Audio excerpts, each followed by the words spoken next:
Billionaire lost everything, until a single dad janitor changed her life in seconds. She had everything the world told her to want, a penthouse above the clouds, a name on the cover of Forbes, and an empire worth $3 billion. And then, in the span of 72 hours, it was all gone. Not slowly. Not gently. Gone the way a glass falls off a table, one careless moment, and then nothing but pieces on the floor. Victoria Harlan had built Harlan Technologies from a single rented office and a maxed-out credit card. She had sacrificed sleep, relationships, and her 20s to get to the top. She had fired people who deserved better and hired people who deserved worse, all in the name of growth. She had told herself, repeatedly, that the end justified the means. That someday, when she had enough, she would slow down. She would be kind. She would be human again. But someday never came, because on a Tuesday morning in March, her CFO vanished with $80 million, her board voted her out in an emergency session, and every major investor pulled their funding within hours. By Friday, the company she had bled for was in receivership. By Saturday, her accounts were frozen as part of the fraud investigation. By Sunday, she was sitting on the floor of her emptied penthouse, because even that had been collateral, with nothing but a designer handbag containing $43 and a dead phone. She was 41 years old, and she had never felt so invisible in her life. If you believe in kindness, second chances, and the idea that one person can change everything, please like this video, drop a comment below, share it with someone who needs to hear this today, and subscribe to Kindness Corner. Your support means everything to us. Victoria spent the first week in a budget motel that smelled like cigarettes and carpet cleaner. She ate vending machine crackers and stared at the water-stained ceiling and tried to remember who she was before the money. She could not. The money had become her identity so completely that without it, she felt like a building that had been gutted, still standing, technically, but hollow in every room that mattered. Former colleagues did not return her calls. Friends who had attended her charity galas suddenly had full schedules. Her assistant of 9 years sent a brief, polished email wishing her well and nothing more. The silence was louder than any boardroom argument she had ever survived. On the 9th day, out of desperation and the last of her cash, she applied for a position she had never imagined applying for, a night shift cleaning role at Meridian Tower, the very building where, 2 years earlier, she had closed a deal worth $400 million in the top-floor conference room. She did not tell them who she was. She used her middle name, filled out the form by hand, and wore a borrowed coat so the interviewer would not recognize the woman from the business magazines. She got the job because she showed up on time and said please and thank you, and in that building, apparently, those two things were already rare enough to matter. Her first night was humbling in ways she had no language for. She pushed a cart through hallways she once walked in heels, cleaned bathrooms she once used briefly and forgot, and wiped down elevator mirrors that reflected a version of herself she did not recognize. Her hands blistered. Her back ached. And somewhere around 2 in the morning, in the East Wing corridor near the loading dock, she sat on an overturned mop bucket and pressed her face into her hands and cried, not delicately, not quietly, but the way people cry when they have been strong for too long and their body finally refuses to cooperate. It was then that she heard the soft, unhurried sound of another cart rolling her way. His name was Marcus Webb. He was 38, broad-shouldered, and had a habit of humming old gospel songs under his breath while he worked, not loudly, just enough to fill the silence around him. He had been cleaning this building for 6 years.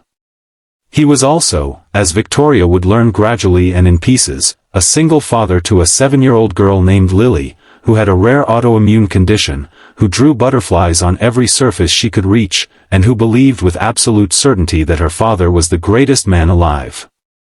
Marcus had taken every extra shift available for 3 years to cover Lily's medical bills. He had given up a night school accounting program he was halfway through because there were not enough hours. He carried all of this without complaint, without bitterness, without the particular exhaustion that shows on the face. He just worked, and he hummed, and he showed up. When he found Victoria crying on that bucket, he did not ask what was wrong. He did not offer advice or pity or empty reassurance. He simply set down his cart, sat on the floor beside her without a word, and offered her half of a peanut butter sandwich wrapped in wax paper. It was the most unexpectedly generous thing anyone had done for her in years, not because of what it was, but because of what it wasn't. It wasn't strategic. It wasn't networked. It wasn't performed. It was just one tired human being acknowledging another. They talked until 4 in the morning. Not about business or money or loss. About his daughter's laugh. About the way Victoria's grandmother used to make coffee. About what they each wished they had known at 25. It was the first real conversation Victoria had experienced in so long that she had forgotten what one felt like, the kind where no one is angling for anything, where both people are simply present, simply honest, simply themselves. Over the following weeks, something shifted inside her. Not dramatically, not all at once, but the way a room slowly fills with light as the sun rises, incrementally and then undeniably. She began to see the building differently. She began to see the people in it differently. She noticed the security guard who studied Portuguese on his phone every break, the overnight receptionist who sent a portion of her paycheck home to her mother in another country, the maintenance man who kept a photograph of his late wife tucked behind his locker door.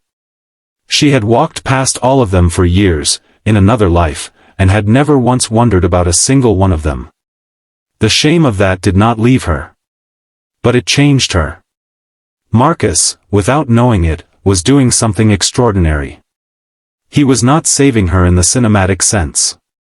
He was not handing her a check or opening a door. He was simply treating her like she mattered, consistently, quietly, without expectation, and slowly, that treatment began to remind her of something she had buried under ambition and armor for 2 decades.